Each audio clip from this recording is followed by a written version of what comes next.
Hi there, I'm Chris Marion, and you're listening to the Queen Bee Sessions, conversations with Wisconsin women in conservation.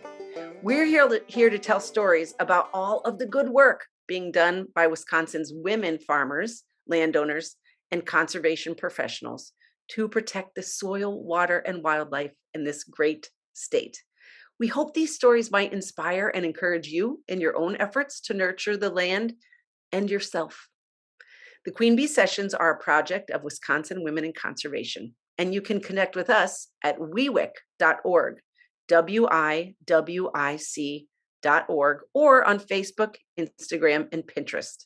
Today, it's my great pleasure to be talking with Ayla Dodge of Blackbrook Farm in Amory, Wisconsin. Welcome to the Queen Bee Sessions, Ayla. Thanks for having me. It's Labor Day. Happy Labor Day. I'm sure you're getting right to work after this is over. The work never ends on a farm, but I think Labor Day is a great day to be celebrating the work of farmers in our nation.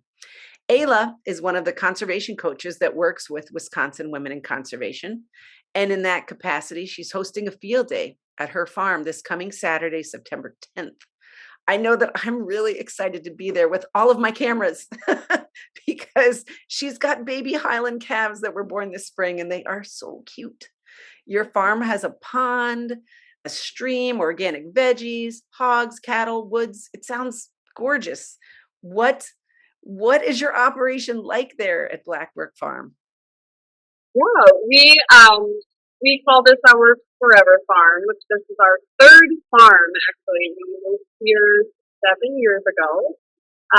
It's 140 acres, all certified organic. And we've been certified organic the whole time. At the moment, we grow about 5 acres of vegetables, and then we have, about 50 acres of pasture that we rotate our Highland cattle on. This year we did have 19 calves, so it was a big year for us. Kind of we're realizing it starts to really catapult from there. We're just doing the math and going to see. But so we currently have 55 head of cattle, and we rotate the graze there. And we also raise pasture pigs on 100% on pasture. We move them around on the shallow vegetable fields that we're not growing vegetables on that year. And then the next year we'll do poultry. We also raise broiler chickens, so we move them around daily on pasture as well. What we got going on? Well, that is a lot.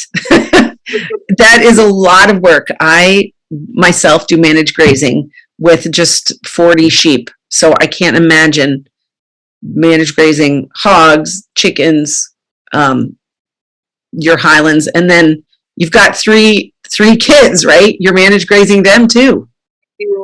I do graze children. 8, 5, and 1. And you are on your property with your husband, James, your partner, James? Mm-hmm. Yeah. He works off the farm part-time as a carpenter is what he did before, and he started farming, and then he went back to working off farm part-time, and he manages the cattle. He moves them around and helps with everything else kind of odds and ends. But mostly I manage the farm. Really, but all of it, he doesn't work. So when people come to see your farm at the field day, they will be able to see where will you take folks? Will they be on a wagon? Will we be walking? What's it going to look like? Sure. I plan to drive the tractor with the wagon, and so it's a long walk. 140 acres is a bit of a hike. So there might be talk. So we're gonna drive around and kind of stop where the cows are and where the pigs are, and then at the moment we're in between chickens. groups, so we get a few different batches a year. And right now we just have baby chicks, so no chicks on proper pasture yet. But at any rate, yeah, and then we'll go around the veggie fields as well. We will also be looking at some of the oak savanna that we worked with the U.S. Fish and Wildlife in the DNR about 5 years ago on. That was kind of a cooperative effort that actually was started prior to us moving to this farm. We bought this farm from a couple that had been growing organic cover crops mainly and wanting to find a kind of organic farmers to buy the land from. And they started this relationship with the U.S. Fish and Wildlife and DNRs to come in and clear out a bunch of pine trees and leave cherry trees and oak trees for grazing. So it's kind of, honestly, that's kind of how we got in food grazing, just because it's a 140-acre farm and growing, that's a lot of vegetables. So, we're not going to grow that many vegetables. And what else do you do with fallow land that you want to not drop, but take care of and add fertility to while, using the grazing of the seems like the answer. And then we also are able to rotate up in fields. So we'll be talking about that a little bit.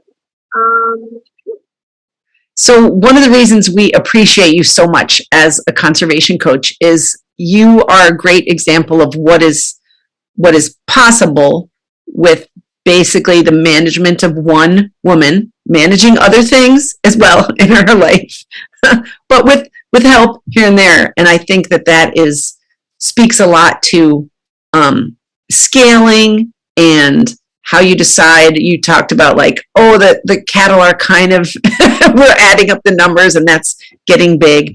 How do you know what scale is right? How has that journey been in terms of knowing how big to get? That's a really good question. We have fluctuated greatly in the last, so this is our 12th year in operation as Blackbrook Farms. And we've been all the way up to growing 25 acres of organic vegetables, mainly for wholesale. And then some things happened. We lost some sales crops or wholesale accounts that didn't come through, and it became kind of unsustainable. It didn't feel right for us. Also, we had to have a lot of employees, and having more kids, and it just felt really kind of out of control. So that's when we downsized vegetables and kind of increased our animals on the farm. And I think that feels a lot better for us to have more of a balance. Although we all eat vegetables, we all make meat, vegetables are hard on the land. They don't like to add fertility back in, where animals do. And so so right now we're around 4 to 5 acres of vegetables, and that feels right for us. But it is kind of a constant game of the animals, having the highlands, for instance. We are going to get to a point where we really can't take on more on this acreage, so we're going to have to make that decision, and we'll just see when we get to that point. It feels good right now. This feels very manageable. So I want to stop and talk about one thing you just said, and that was that vegetables take from the land. They don't give back to it the way animals do. And I think that's a really common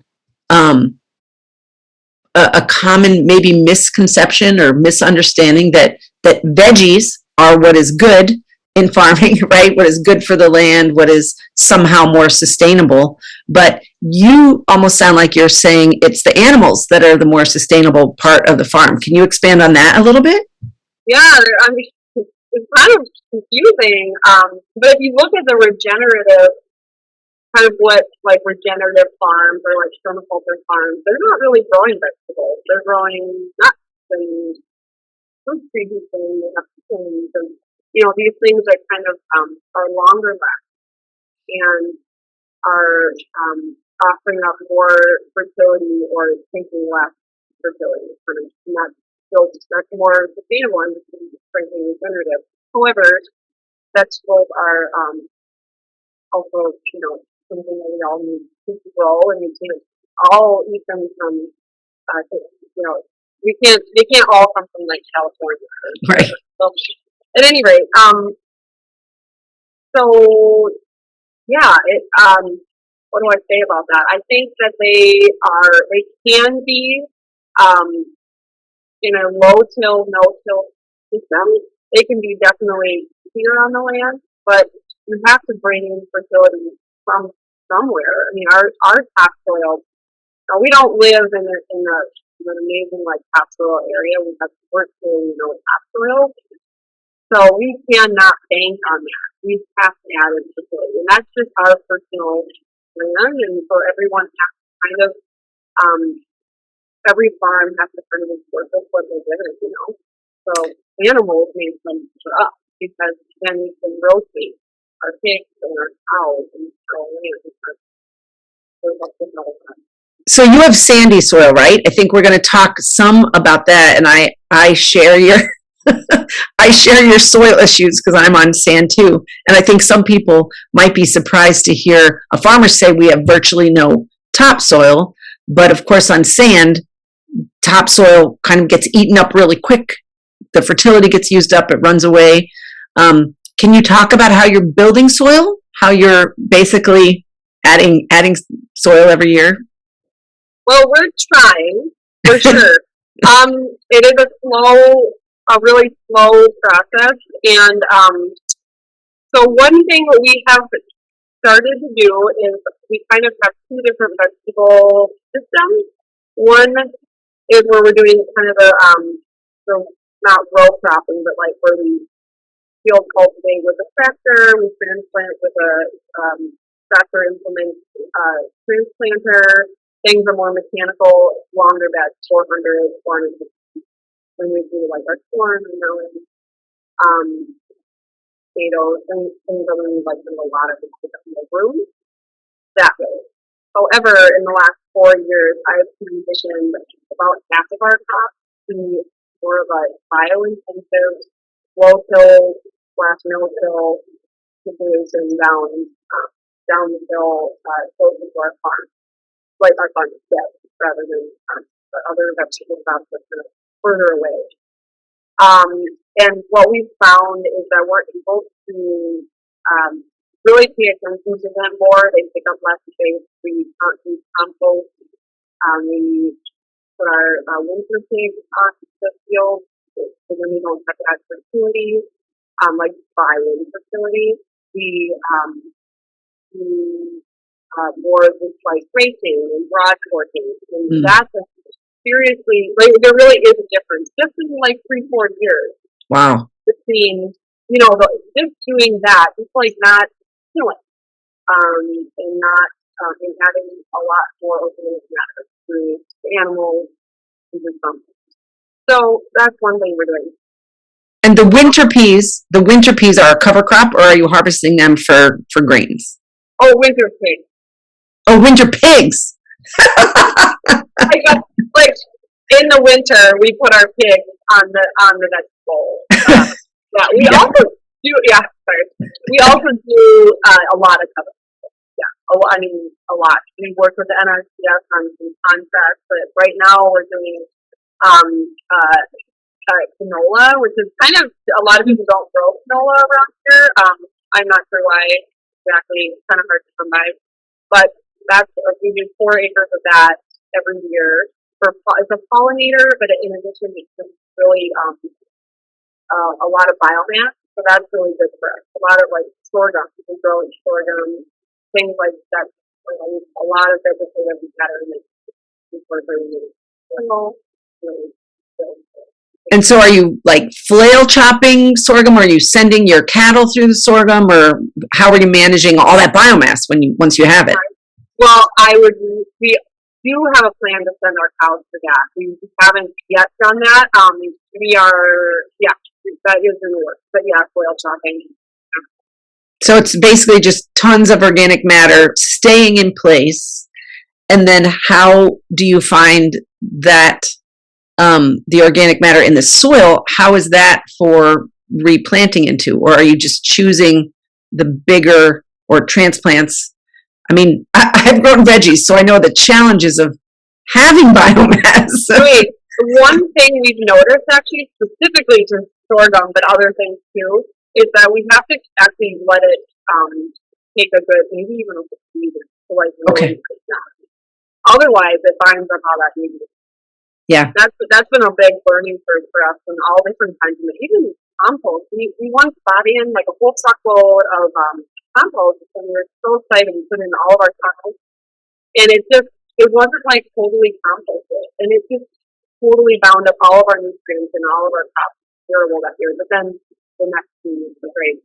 So at any rate, yeah, we have to take a break, or maybe even what we've done is incorporate the sorghum and then put another cover in there just to like let it do its thing for a while and break down. Yeah. It's not, this was not it. We don't like touch like bare soil if possible for the really good, especially food things. Yeah. Yeah. So it's what you're describing is really more of an art than a science. There's a lot of science in there, but you can't say for sure.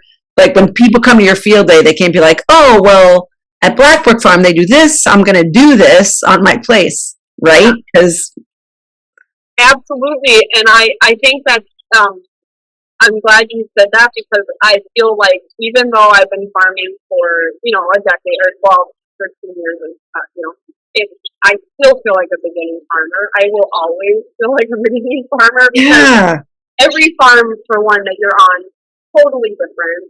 And no system seems to be, the perfect system. And so, yeah. Challenging. Yeah. It can be pretty challenging.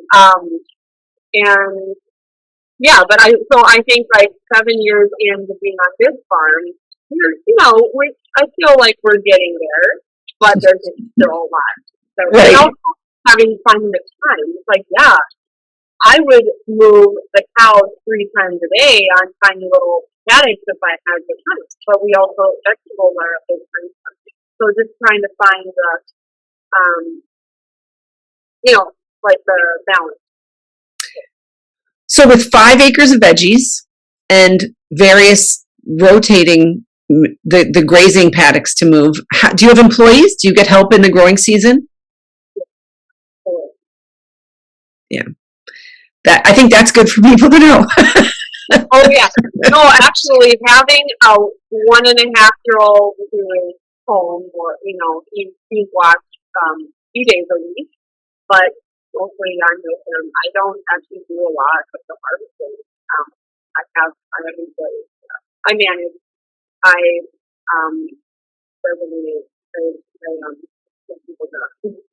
But the management is big, right? Because it's not a not skilled job. Harvesting veggies, every veggie's different. Then you've got all the wash room stuff and the storage. I mean, it's a skilled labor, right?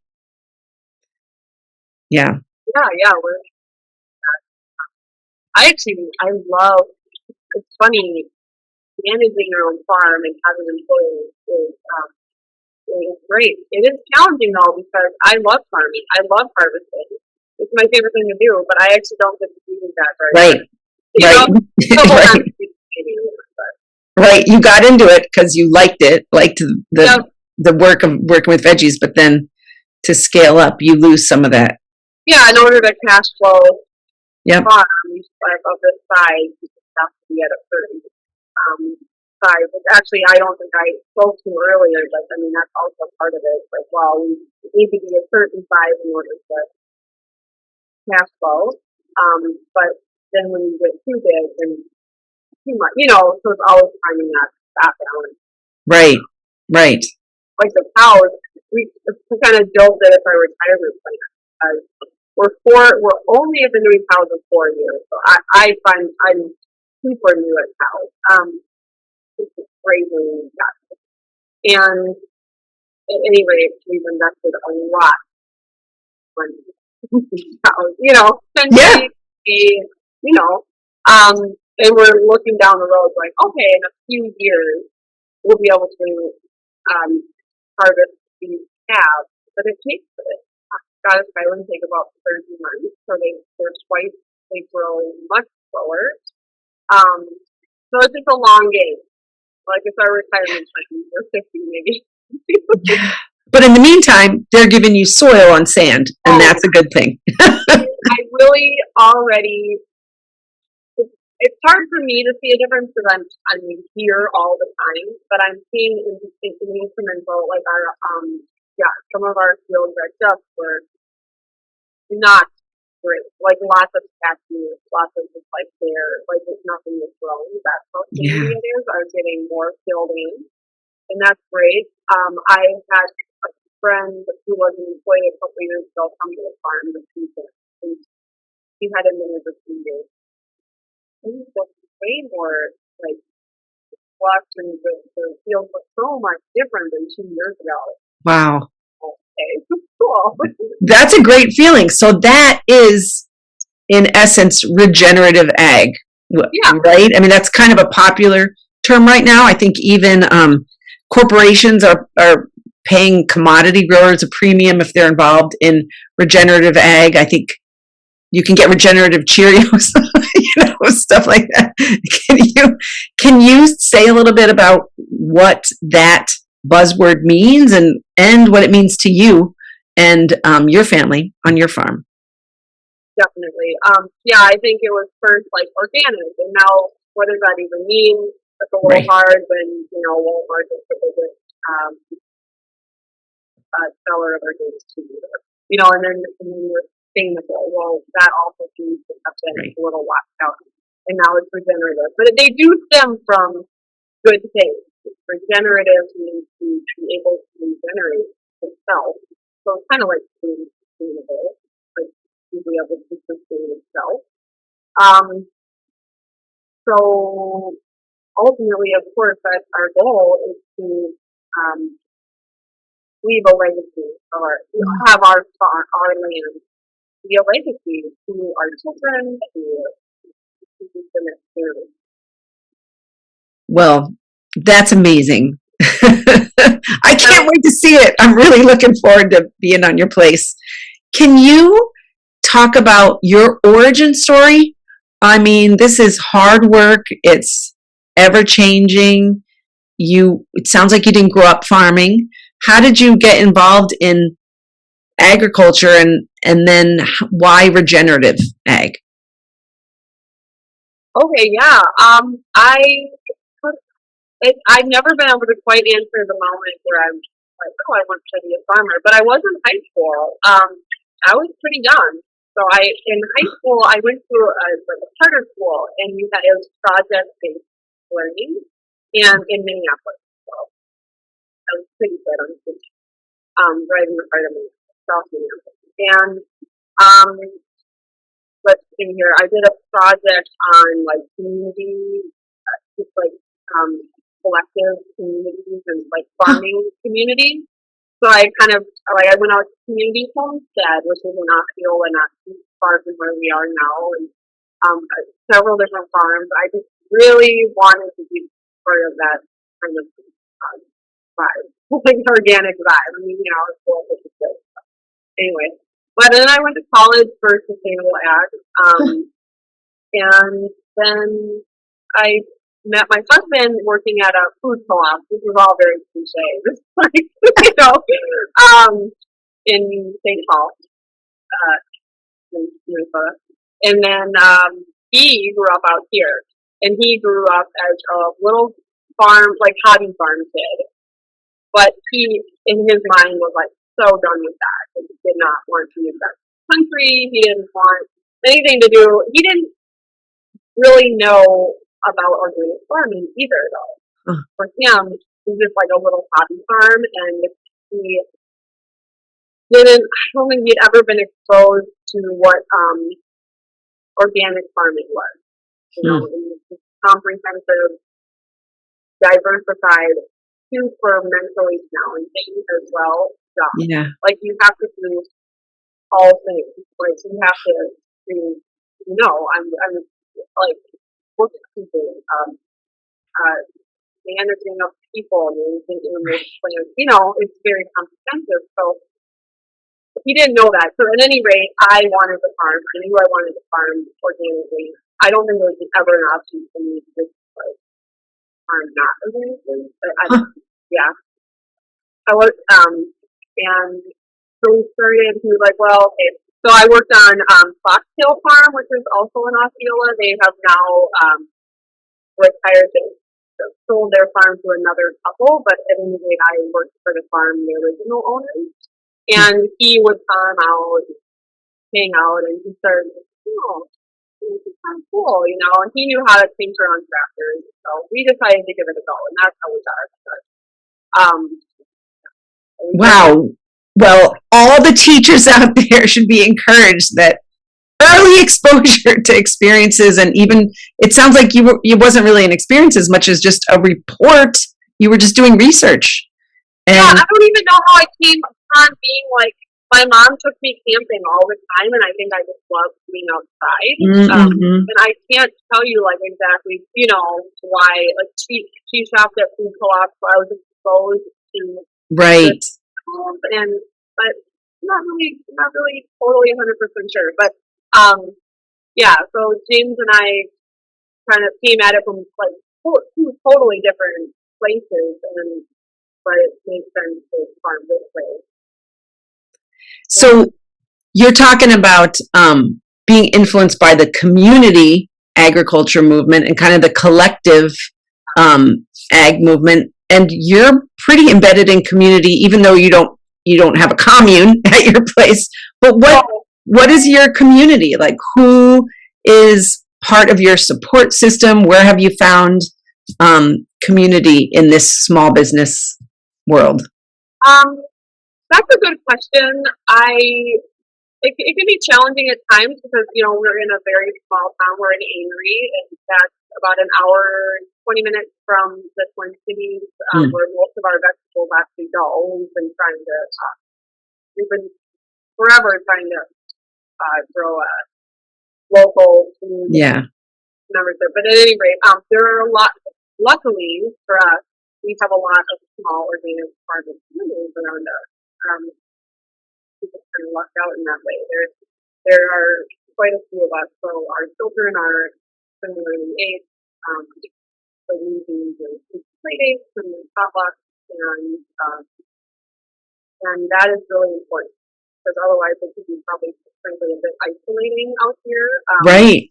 And then with how busy we are really on our farm all the time. So the kids have really helped us branch out and like be more active. So like, well, they, with each other and trying to find time, intentional time. Right. Community. It can be really hard when you're a farmer to take that time. I mean, before kids, these things that have been out there with headlamps, like harvesting, like, why not? I don't know. We like working. Right. And it never ends. It's not like, oh, we're done. The farm is done today. Yeah, like, what do we do? Never have I said that.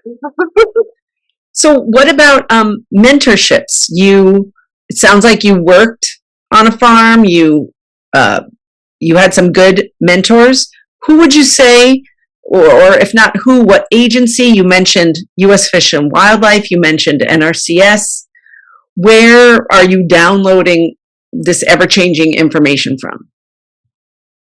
Well, let's see. We did the Farm Beginnings course back in 2010, 2011, and that's through LSP, the Land Stewardship Project. And back then, they were also joined up with Moses, and so we had a mentor through Moses during that Farm Beginnings course, and that was Ken Peppers of Peppers Pottery. They're near us. But anyway, he was our first mentor, really into regenerative permaculture, small scale farming. So we definitely got a lot of ideas from him. Then we had another mentor through the Journey Person course of Land Stewardship Project, which was a couple of years later, kind of similar second that was based out of North Creek Community Farm. She is Okay. no longer farming. And she really helped us out with like house production Mm. and maybe not so much like animals. But I think the animal aspect and that more regenerative, like soil building after came more from working with Nrcs, contracting with them to do like our pollinator spots and feeding pasture milk into our pastures and other things that various things that also aspects. So the land stewardship project, I believe, is that a Minnesota thing? But you're here in Wisconsin, or were you not? Can other people take advantage of that? Yeah, you definitely can. In fact, after we had done it maybe a few years ago, they had one of their courses here in Emory, which would have been great. But we like traveled all the way to Hudson and Minnesota back in the day, and that was like a student every. But it's Minnesota based. But if you're in like West Wisconsin area, okay, you can be part of it. But I feel like there's not sure, but I'm pretty sure there's farm things for like all over. Yeah. Okay. So if someone wanted to find out, someone was new or were involved in one kind of farming and wanted to learn about regenerative, where would you send someone first of all to get connected? Connected on like learning about regenerative? To learn, how did you find out about the land stewardship project? Okay, I don't remember how I found out about it, but they're kind of just in our geographical sphere, they're like a pretty big deal because they help connect farmers who want to sell their land to new farmers. They have a farm beginning course, which is really helpful. We found it very helpful. They have lots of farmer tables and helping you with prizes. So things really commit yourself, and that was really helpful. So I would recommend that for anyone who wants to farm, even if you keep your day job, but you like want to do something with your farm. It really helpful. A lot of things have changed for us in the course of, since you took that, we didn't necessarily know that there was happening. Didn't know we moved to this farm, right? Have to be kids, and that kind of thing. But it set us on the right path. So I would definitely check out the land stewardship project. The Moses Farming Fund was really helpful for us for those first few years. Having farmer panels and being able to networking was so helpful there. Yeah. I went down in lacrosse here in February. And now it's marble seed. So now if people wanted to look it up, they look up marble seed and I think there's some mentorships still available for organic transition, maybe through them. And you also mentioned learning a lot on the regenerative side from Nrcs. How did you start working with Nrcs, the Natural Resources Conservation Service, which is part of USDA? I wouldn't say that they taught us, but they more make it accessible because they help you cost share for one and give you ideas and incentives to do these things. Where normally you say, "Oh well, I don't have time," or "I don't have the money," or I don't know. Maybe you don't even think about it. Planting an acre of collies, for instance. So it's been very helpful.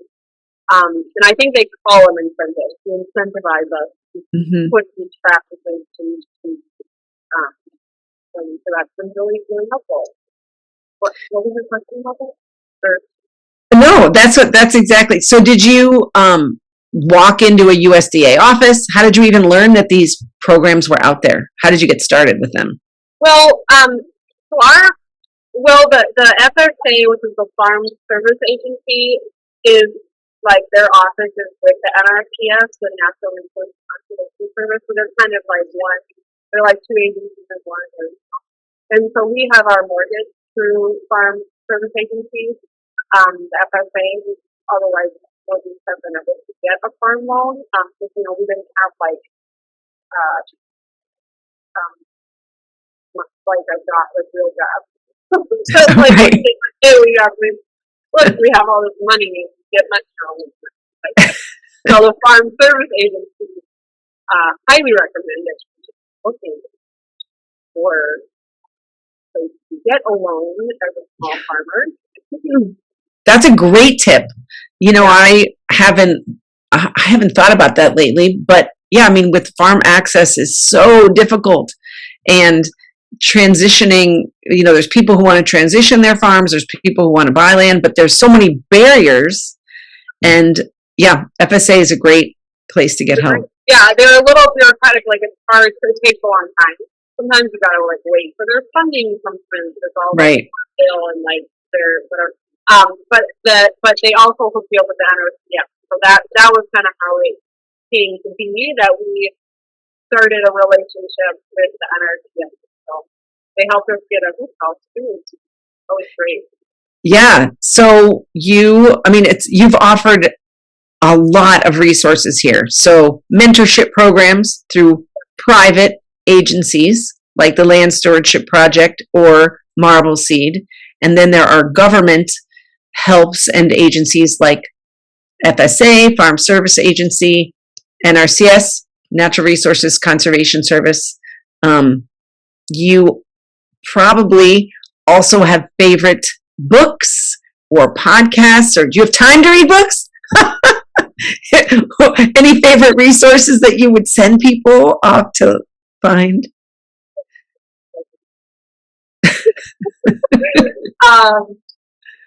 Oh boy, no, I don't really read books these days. But over the years, we have read lots of books about farming, and I will tell you, I can't think of any off the top of my head right now. But the Land Stewardship has such a great list on their website and on their newsletter of new farming books you can get really nerdy about it. Like we have when we used to grow lots of potatoes, we've got this organic farming small scale potato book, and or like garlic. And so we have a lot of those kinds of books that if you're really looking to specific, like strawberries, we have another one from that. But I was going to say something about the growing for market. Oh, it's been really fun and helpful for us. We've had a membership with Growing for Market. Where do we think it's out of? I think it's out anyway. And it's a monthly publication, and we get that email, and it's really great. We've had friends write articles in there too. Any farmer, I just haven't. Send them I'd like to write an article about this crop or this animal or thing, farming. So that's really helpful and really fun. They also in the back have a clearinghouse of people looking to sell or buy land, to sell, implements or things. They have really good stuff. Wow, so those are some very big resources. Yeah, I would easy to access through the internet. You don't have to go to a conference.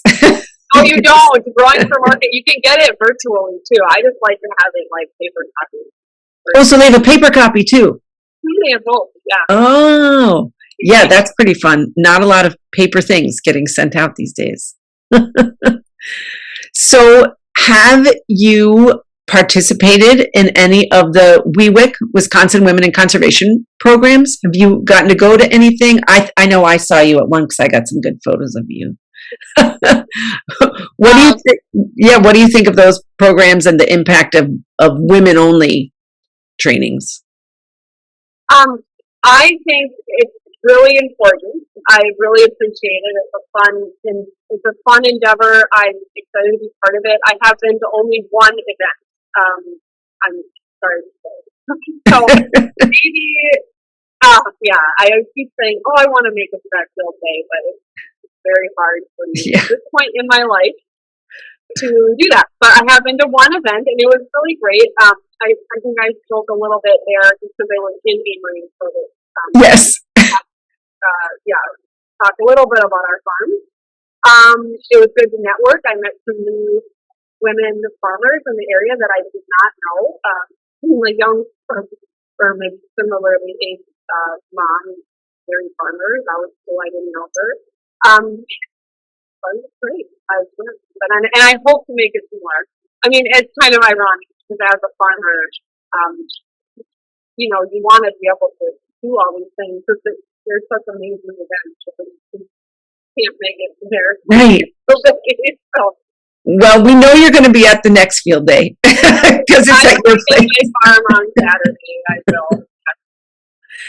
So I have this great photo of you that I know you're tired of seeing, but you're in a Carhartt bibs and you're pregnant and you have a Wisconsin Farmers Union hat on. What is Wisconsin Farmers Union and what is your involvement with that group?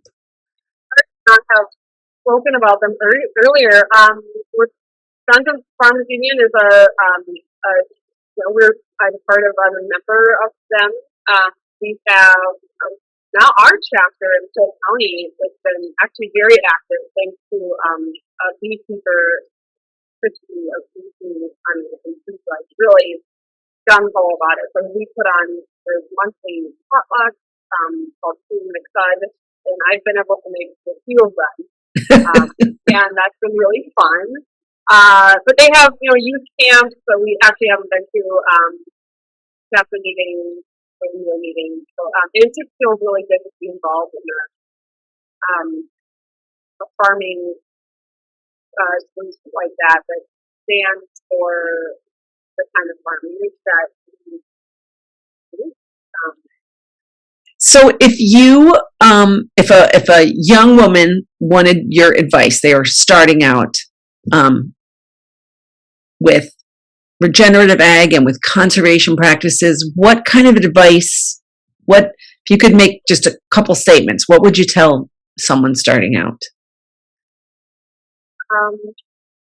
Wow, yeah, I mean, I guess it depends on what they're wanting to do, like do they have land and they're trying to figure out what to do with their land, or do they just want to be involved? And I guess I'm not sure. But I think that networking, I think there's a lot of support out there, actually. I think especially now with music, Wisconsin Farmers Union, Land Stewardship Project, Marble Seed, there's so many local agencies and groups and that are there, honestly, just for us to have resources. And I know it can be kind of hard to know where to start or how to navigate that, but I think going to field days is really great. I wish I could go to field days. I want to spend a lot of time going to people's farms. I think, and we're like, maybe we'll I don't know. We dream about going to other people's working on other people's farms for a year and just getting ideas, And yeah. so I think just being able to take time to do that would be just really great. So it sounds like your first piece of advice to anyone who wanted to get involved would be to get involved with the community first and soak up what you can. Yeah, start with community. Using your local agencies, like using the FSA and Nrcs. I think they work with conventional farms. They work with everyone, but they're becoming more and more, especially in different counties, depending on where you are. Like Polk County, they're pretty great for people like us. Like they never were like, "What's PSA?" When we started, it was like, I don't know what kind of business plan that is, Right. Now they're like, we don't know what that is. But now I feel like they are definitely understanding all the regenerative, small, sustainable ag. And they're really farms, and they're really good at working with small farmers. So I would say definitely utilizing this. Well, and it sounds like the USDA has sort of a new initiative to reach out to urban farmers too. So that hasn't always, it took a while for regenerative ag to find a place in the NRCS language and sort of program list. But now urban agriculture is growing too. So that's good news for folks in Milwaukee or Minneapolis who want to get involved, even though they're in more of an urban center. Right. Yeah, well, so you do wholesale. I think I heard you say largely into the Twin Cities, and you're doing community supported agriculture as well, both. Yeah, actually, we don't do a lot of wholesale anymore. That was more when we were growing a lot.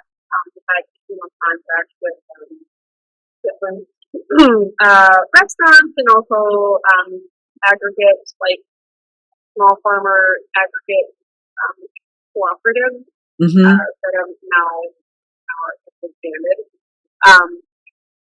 So now we do things. We have about a 200-member community, and we farm with people relationships locally. Well, I just cannot wait to get on your place. Thanks so much for being a conservation coach, and thanks for, I know it's a lot of work putting on a field day, and I know it's a lot of time to spend time with me doing an interview, so I really appreciate you taking the time. Thank you. Yeah, I'm looking forward to Saturday. I just have to do a lot of mowing. Well, for folks who are interested in getting involved with Wisconsin Women in Conservation, you can look up what we got going on the website, wiwic.org. You can follow us on Facebook or on Instagram, and I hope you will be able to make it to a field day. Sometime we're nearing the end of our field day, summer field day season here for 2022, but we'll be doing field days next year. And coming up this fall, all across the state, we have conservation learning circles that are happening at cool venues, not farms, but farm adjacent type places, nature centers, wineries. So look that up and see if you can make it and connect with some more women who are doing cool things like Ayla Dodge at Blackbrook Farm. I will see you soon.